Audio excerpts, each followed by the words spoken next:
Δεν μου λέτε, γιατρέ μου. Θέλω να δυνατήσω. Αλλά δεν μπορώ να κάνω δίαιτα. Τι με συμβουλεύετε να κάνω? Έμπλαστρο. Έμπλαστρο. Μάλιστα. Πού να το βάλω? Στα ξύγκια. Είναι ένα και ένα για τα ξύγκια, τα τραβάει. Δεν μου λέτε, γιατρέ. Ο άντρας μου και εγώ δεν κάνουμε παιδιά. Κι εγώ τι φταίω. Μήπως θα μπορούσατε να μας εξετάσετε? Ποιο να εξετάσω? Τον άντρα μου και εμένα, για να δούμε ποιος φταίει.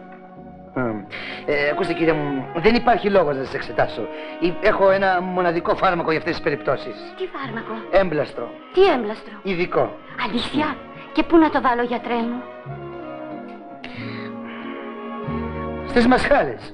Πού να το βάλετε, κυρία μου, πού θέλετε βάλτε το. Και αν είχατε διαβάσει γερμανικά, αν είχατε μάθει γερμανικά, θα είχατε διαβάσει την τελευταία διατριβή δια την εντριβή και τα έμπλαστρα του διασύμου καθηγητού Δόκτωρος Φον Κλάγγενφούρτεν, ο οποίος στην διατριβή του αυτή, την οποία ονομάζει Das Kaputten Zurück, αναφέρει ότι οι ιοί των ιών, υπησερχόμενοι δια της επιδερμικής επιδερμίδος, εισχωρούν η διαβαθέωση στους ιούς των ιών και τα ΟΑ δια των πατέρων και των μητέρων. Με προσέχετε, δώστε βάση να μάθετε ορισμένα πράγματα.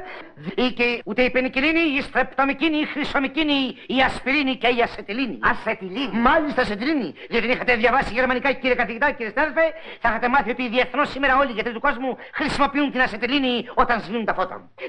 Και τα φώτα, λέω, κατά την εγχείρηση, τη διάρκεια της οποίας κατά την συνδρομική εκείνη οσφιακή χώρα, η οποία υπησάγεται ανασταλτικός μεν, διασταλτικός δε. Αυτά. Πω, τέρας μορφώσεως.